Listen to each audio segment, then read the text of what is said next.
ओम शांति। आज 23 जून 2026 के मंगलवार के प्रातः मीठी मीठी मधुबन मुरली के बाप दादा के मधुर ईश्वरीय महावाक्य सुनते हैं। मीठे मीठे प्यारे प्यारे बाप दादा ने कहा, मीठे बच्चे, तुम महान सौभाग्यशाली हो, क्योंकि तुम्हें भगवान वह पढ़ाई पढ़ाते हैं जो अब तक किसी ऋषि मुनि ने भी नहीं पढ़ी। मीठे बच्चे, तुम महान सौभाग्यशाली हो, क्योंकि तुम्हें भगवान वह पढ़ाई पढ़ाते हैं जो अब तक किसी ऋषि मुनि ने भी नहीं पढ़ी। प्रश्न है, ड्रामा की कौन सी बहावी तुम बच्चे जानते हो, दुनिया के मनुष्य नहीं? उत्तर है, तुम जानते हो इस रुद्र ज्ञान यज्ञ से विनाश ज्वाला प्रज्वलित हुई है। अब सारी पुरानी दुनिया इसमें स्वाह हो जाएगी। यह बहावी कोई टाले नहीं टल सकती। यह ऐसा अश्वमेघ अविनाशी रुद्र ज्ञान यज्ञ है जिसमें सारी सामग्री स्वाह होगी। फिर हम इस पतित दुनिया में नहीं आएंगे। इसे ईश्वर की बहावी नहीं, ड्रामा की बहावी कहेंगे। गीत चला, मुखड़ा देख ले प्राणी अपने मन दर्पण में, कितने पाप कितने पुण्य हैं तेरे जीवन में। ओम शांति। तुम बच्चे भी मनुष्य हो, यह मनुष्यों की सृष्टि है। इस समय तुम ब्राह्मण धर्म के मनुष्य बने हो। बाप शिक्षा देते हैं आत्माओं को। आत्मा को अभी अपने स्वधर्म का पता है कि हम आत्माएं शरीर को चलाने वाली हैं। आत्मा का यह रथ है। जैसे बाप इस रथ पर आकर सवार हुए हैं, तुम्हारी आत्मा भी इस रथ पर सवार है। सिर्फ आत्मा को यह ज्ञान भूल गया है कि हम आत्मा शांत स्वरूप हैं। हमारे रहने का स्थान ही मूल वतन में है।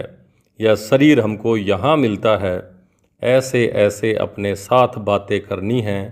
बाप कहते हैं, तुम आत्मा शांत स्वरूप हो। अगर तुम चाहो हम शांति में बैठें तो अपने को आत्मा समझ शांति धाम के निवासी समझो। थोड़ा समय शांति में बैठ सकते हैं। मनुष्य शांति ही मांगते हैं, मन को शांति चाहिए, यह आत्मा ने कहा।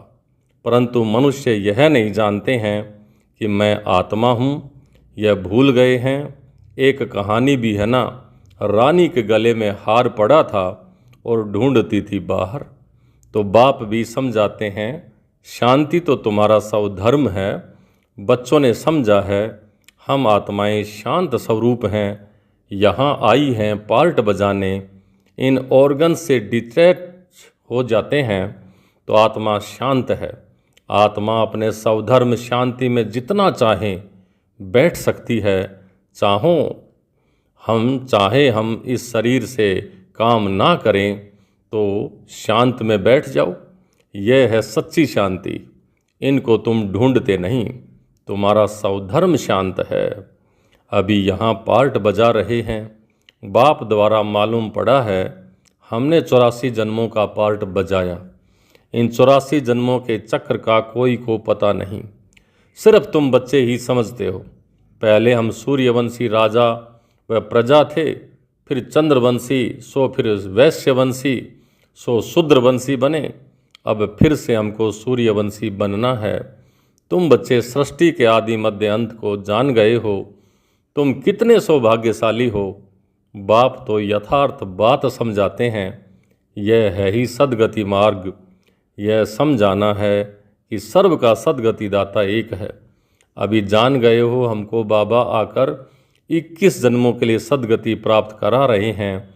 बाहर वाले मनुष्य इन बातों को जानते नहीं हैं। तुम ब्रह्मा कुमार कुमारियाँ ही जानते हो। कोई पूछते हैं, तुम बीके क्या जानते हो? परीक्षा तो होनी ही चाहिए कि ब्राह्मण व ब्राह्मणी हैं व नहीं। अगर तुम ब्रह्मा के बच्चे हो तो सृष्टि चक्र को जरूर जानते होंगे। बाप रचयिता को जानते होंगे। ऋषि मुनि आदि तो रचता और रचना को जानते ही नहीं, तो गोया नास्तिक ठहरे। तुम भी नास्तिक थे। तुम भी रचता बाप और रचना के आदि मध्य अंत को नहीं जानते थे। स्कूल में पहले अनपढ़ ही आते हैं, फिर कहेंगे स्कूल में यह पढ़ा है। अभी तुम हो ईश्वरीय पढ़ाई में, परम पिता परमात्मा तुमको पढ़ा रहे हैं। यह बुद्धि में समझना चाहिए। रचता तो एक शिव बाबा ही है। रुद्र ने ज्ञान यज्ञ रचा है, यह शास्त्रों में भी है। अब रुद्र और शिव परमात्मा में फर्क तो कोई है नहीं। यह भी है कि रुद्र ज्ञान यज्ञ से विनाश ज्वाला निकली। सिर्फ रुद्र शिव की जगह श्री कृष्ण का नाम डाल दिया है। वही गीता कहते हैं इस ज्ञान यज्ञ से विनाश ज्वाला प्रज्वलित हुई, तो स्वराज्य के लिए यह ज्ञान यज्ञ है। इसमें पुरानी दुनिया स्वाह होनी है। यज्ञ में सारी आहुति अर्थात सामग्री डालते हैं, सब स्वाह कर देते हैं, तो इस रुद्र ज्ञान यज्ञ में सारी पुरानी दुनिया स्वाह हो जाएगी। तुम अब राजयोग सीख रहे हो, इस पतित दुनिया में फिर आएंगे नहीं। यह दुनिया फिर खत्म हो जानी है। तुम जानते हो नेचुरल कैलेमिटीज़ आदि सब होंगी। यह सारी नॉलेज तुम्हारी बुद्धि में बैठनी चाहिए। शिव बाबा कहते हैं मेरी बुद्धि में ही सारा ज्ञान है। बाप सत्य है, चैतन्य है, ज्ञान का सागर है, सृष्टि के आदि मध्य अंत को जानते हैं। ऋषि मुनि तो कहते हैं हम रचता और रचना को नहीं जानते। तुमसे कोई पूछेंगे तुमको क्या मिलता है, बोलो जिसको बड़े बड़े ऋषि मुनि आदि कहते थे कि हम रचता और रचना के आदि मध्य अंत को नहीं जानते हैं, सो हम जानते हैं। रचता बाप के सिवाय रचना के आदि मध्य अंत का राज कोई समझा नहीं सकता। रचता ही समझाएंगे। तुमको मालूम है मक्खियों की भी रानी होती है। रानी के साथ पीछे पीछे सब मक्खियाँ जाती हैं। रानी अर्थात माँ के साथ उनका कितना संबंध है। बेहद का बाप भी आते हैं तो सभी बच्चों को साथ ले जाते हैं। तुम जानते हो बाबा आया हुआ है। हम आत्माओं को साथ ले जाएंगे शांति धाम में। फिर से हमारा सतयुग का पार्ट शुरू होगा, जिस पार्ट बजाने के लिए तुम यह देवी देवता पद पा रहे हो। यहाँ तुम आते ही हो मनुष्य से देवता पद पाने। सब गुण यहाँ धारण करने हैं। इन लक्ष्मी नारायण जैसा बनना है। इनको दिव्य दृष्टि के सिवाय कोई देख न सके। अभी तुम जानते हो हम सूर्यवंशी देवता बनेंगे। तुम्हारी बुद्धि में है कि स्वर्ग की राजधानी कैसे स्थापन होती है। सतयुग में था ही देवताओं का राज्य, परंतु देवताओं के राज्य में भी फिर राक्षस आदि दिखा दिए हैं। यह कोई जानते ही नहीं। भारत कितना पवित्र था। महिमा भी गाते हैं सर्वगुण संपन्न, 16 कला संपूर्ण, संपूर्ण निर्विकारी, और उनके आगे माथा भी टेकते हैं। मंदिर भी बहुत बने हुए हैं, परंतु यह पता नहीं है कि आदि सनातन देवी देवता धर्म सतयुग का कब और कैसे स्थापन हुआ। भारत जो इतना ऊंचा था वह नीचे कैसे बना, यह किसी को भी पता नहीं है। कहते हैं यह भावी बनी बनाई है। किसकी भावी है वह भी नहीं समझते। तो ड्रामा की भावी समझें तो समझ में आवे। ड्रामा का रचयिता, क्रिएटर, डायरेक्टर कौन है? सिर्फ कह देते हैं ईश्वर की भावी। ड्रामा कहने से ड्रामा के आदि मध्य अंत को जानना चाहिए। सिर्फ किताब पढ़ने से ड्रामा का पता नहीं पड़ सकता है, जब तक जाकर कोई ड्रामा देखे नहीं। जैसे अखबार में भी पढ़ा था एक श्री कृष्ण चरित्र का ड्रामा बना हुआ है, परंतु देखने बिगर तो कोई समझ थोड़ी सकता है। देखेंगे तब समझेंगे ड्रामा में यह सब होना है। तुम बच्चे भी ड्रामा को अभी समझते हो। मनुष्य कहते हैं वर्ल्ड की हिस्ट्री ज्योग्राफी का यह चक्कर फिरता रहता है, परंतु कैसे फिरता है यह किसी को पता ही नहीं। नाम भी लिखे हुए हैं सतयुग, त्रेता, द्वापर, कलयुग, फिर है संगम युग, परंतु मनुष्यों ने समझ लिया है युगे युगे भगवान आते हैं। सतयुग त्रेता का भी संगम होता है, परंतु उस संगम का कोई महत्व नहीं है। वहाँ तो कुछ होता नहीं। यह बातें तुम जानते हो। सतयुगी सूर्यवंशियों ने फिर चंद्रवंशियों को राज्य कैसे दिया? ऐसे नहीं कि चंद्रवंशियों ने सूर्यवंशियों पर जीत पाई। नहीं, जो चंद्रवंशी का राजा होता है तो सूर्यवंशी राजा रानी उनको राज्य भाग्य का तिलक देकर तख्त पर बिठाते हैं। राजा राम, रानी सीता का टाइटल मिलता है तो किसने दिया?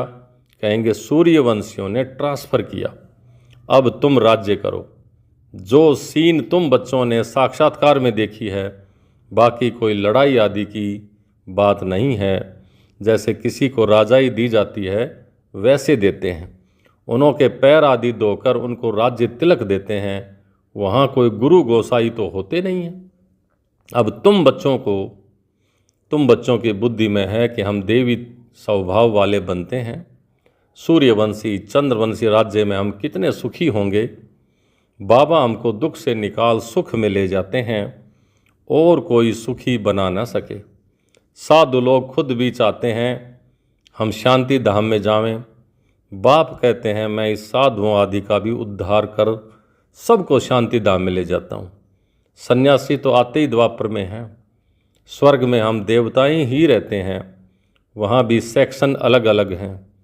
सूर्यवंशियों का अलग, चंद्रवंशियों का अलग, फिर बाद में इस्लामी, फिर बौद्धि, सन्यासी आदि जो भी आते हैं सबका सेक्शन अलग अलग बना हुआ है। जब हम राज्य करते हैं तो दूसरा कोई था नहीं। मूल वतन में भी ऐसे ही माला नंबरवार बनी हुई है। आदि सनातन देवी देवता धर्म वालों की है पहली बिरादरी, फिर और बिरादरियां निकलती हैं। यह बिरादरी है बड़े से बड़ी, और दूसरे जो धर्म स्थापक आते हैं सब उनसे निकले हुए हैं। तुम कहेंगे इस्लामियों की है सेकंड नंबर बिरादरी, फिर बौद्धियों की बिरादरी थर्ड, हम हैं फर्स्ट, बाकी हैं हद की, और छोटे छोटे तो लाखों होंगे। यहाँ तो मुख्य हैं 4 बिरादरियाँ। पहले हम आते हैं, फिर इस्लामी, फिर बौद्धि, फिर क्रिश्चियन। तो अभी हम नीचे गिर गए हैं। हमको ही 84 जन्म लेकर पार्ट बजाना पड़ता है। जो अभी लास्ट में हैं वही फिर फर्स्ट में होंगे। देवी देवताएं अब पतित होने के कारण अपने को देवी देवता कहला नहीं सकते। देवताओं को तो पूजते हैं, इसलिए सिद्ध है उन्हों के बिरादरी के हैं। सिख लोग गुरु नानक को मानते हैं, उनकी बिरादरी के हैं। सतयुग में पहला नंबर हमारी बिरादरी है, उनसे उच्च बिरादरी कोई होती नहीं। हम उच्च से उच्च बिरादरी वाले हैं।